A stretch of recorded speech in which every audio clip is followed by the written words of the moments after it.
ನಮಸ್ತೆ ಸ್ನೇಹಿತರ, ನಾನು ರಘು ತುಮಕೂರು. ಏನಪ್ಪ ನಮ್ಮ ಸಮಾಜದ ವಾಸ್ತವಿಕತೆ ಏನು ಅಂತ ಅಂದರೆ ಸ್ನೇಹಿತರೆ, ಈ ಬ್ರೀಡ್ ನಾಯಿ ಮರಿಗಳು ಈ ಕಳೆದೋಗಿದೆ, ಈ ಥರ ಇಲ್ಲಿ ರೋಡಲ್ಲಿ ಓಡಾಡ್ತಿದೆ ಅಂದರೆ ಸಾವಿರಾರು ಜನ ಮೆಸೇಜ್ ಮಾಡ್ತಾರೆ, ಎಲ್ಲಿದೆ ನಾವು ಸಾಕ್ತೀವಿ, ಈ ಥರ ಬೇರೆ ಬೇರೆ ಥರ ಕಮೆಂಟ್ಗಳು ಮಾಡ್ತಾರೆ.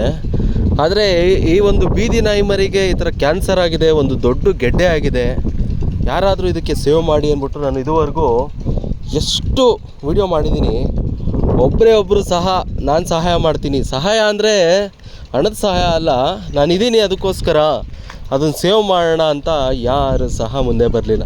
ನೋಡಿ, ಬೀದಿ ನಾಯಿ ಮರಿಗಳು ಒಂಥರ ಜೀವನ, ಬ್ರೀಡ್ ನಾಯಿ ಮರಿಗಳಿಗೆ ಒಂಥರ ಜೀವನ. ಅದು ಲಾಸ್ಟ್ ಟೈಮ್ ಒಂದು ಅಲ್ಲಿ ಹಾಕಿದ್ದೆ ನಾಯಿ ಮರಿದು, ಅಯ್ಯೋ ಎಲ್ಲಿದೆ ಅಣ್ಣ, ದೊಡ್ಡಬಳ್ಳಾಪುರದಿಂದ, ಆಮೇಲೆ ಭದ್ರಾವತಿಯಿಂದ, ಶಿವಮೊಗ್ಗದಿಂದ, ಹಾಸನದಿಂದ, ಬೆಂಗಳೂರಿಂದ ಎಲ್ಲಿದೆ ನಾಯಿ ಮರಿ, ನಾವು ಸೇವ್ ಮಾಡ್ತೀವಿ, ಅದು ಯಾರೂ ಹಿಡ್ಕೊಂಡು ಹೋಗಲಿಲ್ಲ ಅಂದರೆ ನಾನು ಬಂದು ಅದನ್ನು ಕಾಪಾಡ್ತೀನಿ, ನಾನು ನಮ್ಮನೆಗೆ ತೊಗೊಂಡೋಗ್ತೀನಿ, ನನಗೆ ನಾಯಿಗಳು ಇಷ್ಟ, ಅದು ಇದು ಏನು ಕಮೆಂಟ್ಸ್ಗಳು ನೋಡಬೇಕಾಯ್ತು. ನೋಡಿ, ಈ ನಾಯಿ ಮರಿದು ಹಾಕಿದ್ದೀನಿ, ಯಾರು ಸಹ ಒಂದು ರಿಪ್ಲೈನೂ ಇಲ್ಲ, ವ್ಯೂಸು ಹೋಗಲ್ಲ, ಎಂಥದ್ದು ಇಲ್ಲ, ಇಷ್ಟೇ ಪಾಪ.